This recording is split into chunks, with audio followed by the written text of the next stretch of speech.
नमस्कार विद्यार्थी मित्रांनो, एक्झाम क्रॅकर करंट अफेअर्स या यूट्यूब चॅनलवरती तुम्हा सर्वांचं स्वागत आहे। आज आपण बघणार आहोत 12 नोव्हेंबर 2025चे चालू घडामोडीतले टॉप 10 महत्त्वाचे प्रश्न, जे सर्व प्रकारच्या स्पर्धात्मक परीक्षांसाठी तुम्हाला उपयुक्त ठरतील। चला तर मग व्हिडिओला सुरुवात करूया। व्हिडिओच्या सुरुवातीला बघूया काल विचारलेला खास प्रश्न, आणि तो प्रश्न आहे, गुगलने आपल्या 7व्या पिढीचे सर्वात शक्तिशाली AI चिपचे नाव काय जाहीर केले आहे? तर या प्रश्नाचं योग्य उत्तर आहे पर्याय क्रमांक C, आयरनवूड TPU। गुगलने आपली 7वी पिढी असलेली आयरनवूड TPU सादर केली आहे, जी कंपनीची आतापर्यंतची सर्वात शक्तिशाली AI चिप मानली जाते। ही चिप आता विकसकांसाठी मोठ्या प्रमाणावर उपलब्ध करून देण्यात आली आहे, ज्यामुळे गुगलचे क्लाउड प्लॅटफॉर्म अधिक वेगाने स्वीकारले जाईल असा उद्देश आहे। गुगलने ही चिप स्वतःच्या अभियांत्रिकी तंत्रज्ञानाद्वारे विकसित केली असून ती मोठ्या प्रमाणावर AI मॉडेल्सचे प्रशिक्षण आणि डिप्लॉयमेंट करण्यासाठी, जसे की चॅटबॉट्स आणि डिजिटल एजंट्स यासाठी विशेषतः अनुकूलित केली आहे। प्रत्येक आयरनवूड पॉडमध्ये 9216 TPU युनिट्स एकत्र जोडलेले आहेत, ज्यामुळे डेटा प्रक्रियेमधील अडथळे दूर होतात आणि मोठ्या मशीन लर्निंग वर्कलोडना सहज स्केल करता येते। आता सुरुवात करूया आपल्या आजच्या टॉप 10 महत्त्वाच्या प्रश्नांना। एकूण 10 प्रश्न आपण आजच्या व्हिडिओमध्ये बघणार आहोत, आणि आजचा आपला पहिला प्रश्न आहे, डेव्हिड सझाले यांनी कोणत्या कादंबरीसाठी बुकर पुरस्कार जिंकला आहे? तर या प्रश्नाचं योग्य उत्तर आहे पर्याय क्रमांक C, फ्लेश। हंगेरियन ब्रिटिश लेखक डेव्हिड सझाले यांनी त्यांच्या फ्लेश या कादंबरीसाठी बुकर पुरस्कार 2025 जिंकला असून या सन्मानाचे मानकरी ठरणारे ते त्यांच्या पार्श्वभूमीतील पहिले लेखक ठरले आहेत। ही कादंबरी साध्या पण प्रभावी शैलीत लिहिलेली असून ती एका माणसाच्या प्रवासाचे चित्रण करते, हंगेरियन गृहनिर्माण वसाहतीपासून ते लंडनच्या उच्चभ्रू वर्तुळांपर्यंत। वर्ग, सत्ता आणि पुरुषत्व या विषयांवरील चिंतन म्हणून या कादंबरीचे कौतुक करण्यात आले आहे।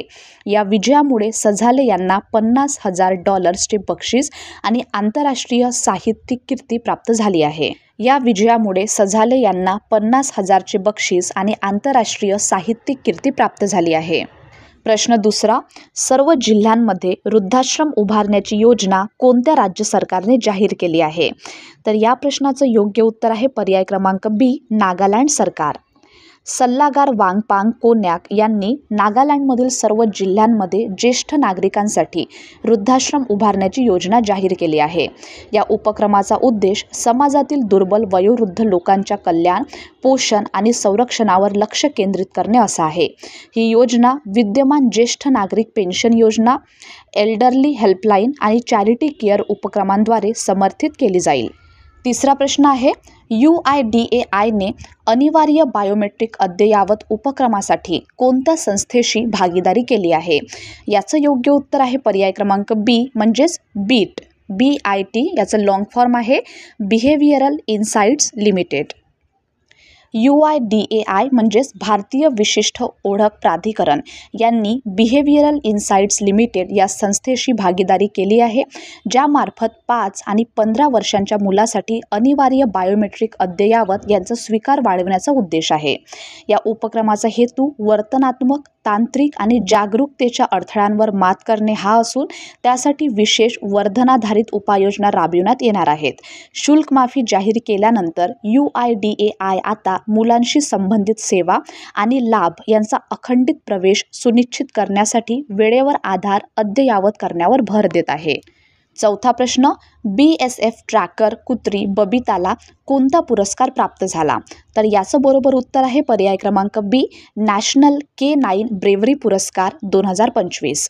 BSF ट्रॅकर कुत्री बबिता हिला Sardar Vallabhbhai Patel RRU national K9 bravery पुरस्कार 2025 हा सन्मान हैदराबाद येथे प्रदान करण्यात आला। तिला हा पुरस्कार असामान्य धैर्य आणि उल्लेखनीय सेवेसाठी देण्यात आला आहे। अमृतसर सेक्टरमध्ये तैनात असलेल्या बबिताने सप्टेंबर 2025 मध्ये एका तस्करी प्रकरणाचा पर्दाफाश करण्यात महत्त्वपूर्ण भूमिका बजावली, ज्यामुळे अटक आणि शस्त्रसाठा जप्ती करण्यात यश आले। तिला पदक आणि प्रशंसापत्र देऊन तिच्या निष्ठा आणि उत्कृष्ट सेवेला गौरविण्यात आले आहे। पुढला प्रश्न आहे, सायबर भारत सेतू हा उपक्रम कुठे सुरू करण्यात आला? तर हा जो उपक्रम आहे त्याला सुरू करण्यात आला आहे अगरताळा येथे, म्हणजे पर्याय क्रमांक C हे 5व्या प्रश्नाचं योग्य उत्तर आहे। इलेक्ट्रॉनिक्स आणि माहिती तंत्रज्ञान मंत्रालय आणि CERT इन यांनी सायबर भारत सेतू ब्रिजिंग स्टेट्स सिक्युरिंग भारत या उपक्रमाचा शुभारंभ आगरताळा येथे केला आहे.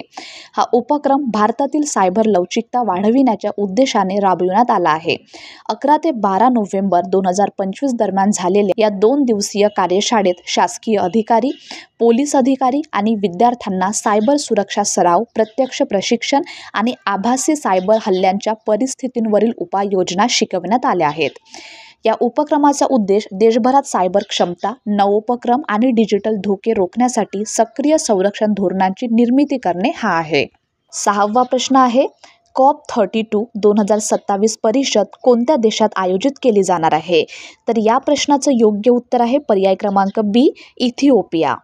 इथिओपियाला संयुक्त राष्ट्रांच्या हवामान बदल परिषद COP32 2027 साठी यजमान देश म्हणून निश्चित करण्यात येणार आहे आणि ही परिषद अदिस अबाबा येथे होणार आहे. हा निर्णय ब्राझीलमध्ये झालेल्या COP30 परिषदेदरम्यान COP30 अध्यक्ष आंद्रे कोरेया दो लागो यांनी तत्वतः जाहीर केला. दरम्यान 2026 मधील COP31 साठीचा यजमान देश अद्याप निश्चित झालेला नाही आणि ऑस्ट्रेलिया व तुर्की या 2 देशांमध्ये या यजमान पदासाठी स्पर्धा सुरू आहे. 7वा प्रश्न, ऐश्वर्य प्रताप सिंग तोमर यांनी कोणत्या स्पर्धेत रौप्य पदक जिंकले?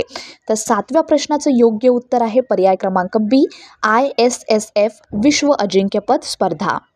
ऑलिम्पियन ऐश्वर्य प्रताप सिंग तोमर यांनी कैरो येथे झालेल्या ISSF विश्व अजिंक्यपद स्पर्धेत पुरुषांच्या 50 मीटर रायफल 3 पोझिशन स्पर्धेत रौप्य पदक जिंकले. त्यांनी पात्रता फेरीत जागतिक विक्रमाची बरोबरी केली आणि 466.9 गुणांसह दुसरे स्थान मिळवले. तर चीनच्या युकुन लियूने 467.1 गुणांसह सुवर्ण पदक जिंकले. दरम्यान भारतीय नेराज कुमार यांनी 432.6 गुणांसह 5वे स्थान मिळवले. 8वा प्रश्न, पहिले जल संचय जन भागीदारी पुरस्कार कोणाकडून प्रदान केले जाणार आहेत? तर याचं योग्य उत्तर आहे पर्याय क्रमांक C, द्रौपदी मुर्मू. राष्ट्रपती द्रौपदी मुर्मू या पहिले जल संचय जन भागीदारी पुरस्कार प्रदान करणार आहेत. जलशक्ती मंत्रालय या उपक्रमाअंतर्गत 100 विजेत्यांना सन्मानित करणार असून हा कार्यक्रम 6वा राष्ट्रीय जल पुरस्कार सोबत आयोजित करण्यात येईल. शीर्ष राज्य आहेत यामधली तेलंगणा, छत्तीसगड आणि राजस्थान. शीर्ष महानगरपालिका आहेत रायपूर, हैदराबाद आणि गोरखपूर. या उपक्रमाअंतर्गत 27.6 लाखांहून अधिक जल पुनर्भरण व संवर्धन संरचना उभारण्यात आल्या आहेत. प्रश्न 9वा, जागतिक निमोनिया दिवस 2025 कोणत्या दिवशी साजरा करण्यात आला? तर 9व्या प्रश्नाचं योग्य उत्तर आहे पर्याय क्रमांक C, 12 नोव्हेंबर म्हणजे आजच्या दिवशी जागतिक निमोनिया दिवस हा साजरा करण्यात आलेला आहे. जागतिक निमोनिया दिवस संपूर्ण जगभर साजरा केला जातो. याचा उद्देश 5 वर्षाखालील मुलांमध्ये होणाऱ्या संसर्गजन्य मृत्यूंच्या प्रमुख कारणाविषयी जनजागृती करणे हा आहे. हा दिवस मुलांच्या आरोग्यावर लक्ष केंद्रित करण्यासाठी तसेच प्रतिबंध, लसीकरण आणि सशक्त आरोग्य सेवा प्रणालीद्वारे शाश्वत विकास उद्दिष्टे साध्य करण्याच्या गरजेवर भर देतो. निमोनिया हा फुफ्फुसांचा दाह्यजन्य आजार असून तो मुख्यतः अल्व्हिओलाई यांना प्रभावित करतो. आणि आजचा आपला शेवटचा प्रश्न आहे, भारत आणि बहरेन यांच्यात कोणत्या प्रणालींना जोडणारी वास्तव वेळ पेमेंट लिंक सुरू करण्यात आली आहे? तर 10व्या प्रश्नाचं योग्य उत्तर आहे पर्याय क्रमांक B म्हणजेच UPI आणि EFTS. NPCI इंटरनॅशनल आणि बेनिफिट यांनी UPI आणि बहरेनच्या EFTS प्रणालीला फॉवरी प्लसच्या माध्यमातून जोडणारी वास्तव वेळ आंतरदेशीय पेमेंट प्रणाली सुरू केली आहे. RBI आणि CBB म्हणजे सेंट्रल बँक ऑफ बहरेन यांच्या मार्गदर्शनाखाली सुरू झालेल्या या उपक्रमामुळे फिनटेक क्षेत्रातील सहकार्य वाढेल, तात्काळ आणि सुरक्षित पैसे पाठवणे शक्य होईल आणि डिजिटल वित्तीय समावेशनाला चालना मिळेल. हा उपक्रम 2019च्या सामंजस्य करार आणि 2024 मधील संयुक्त आयोगाच्या वचनबद्धतेवर आधारित असून भारत बहरेन आर्थिक तसेच जनसंपर्क संबंध अधिक दृढ करतो. तर विद्यार्थी मित्रांनो, हे होते आपल्याचे टॉप 10 महत्त्वाचे प्रश्न. आणि आता आहे तुमच्यासाठीचा खास प्रश्न जो आहे SECI आणि NHAI कराराअंतर्गत सौर प्रकल्प कोणत्या शहरात उभारले जाणार आहेत? तर या प्रश्नाचं योग्य उत्तर तुम्हा सर्वांना कमेंट बॉक्समध्ये द्यायचं आहे. धन्यवाद.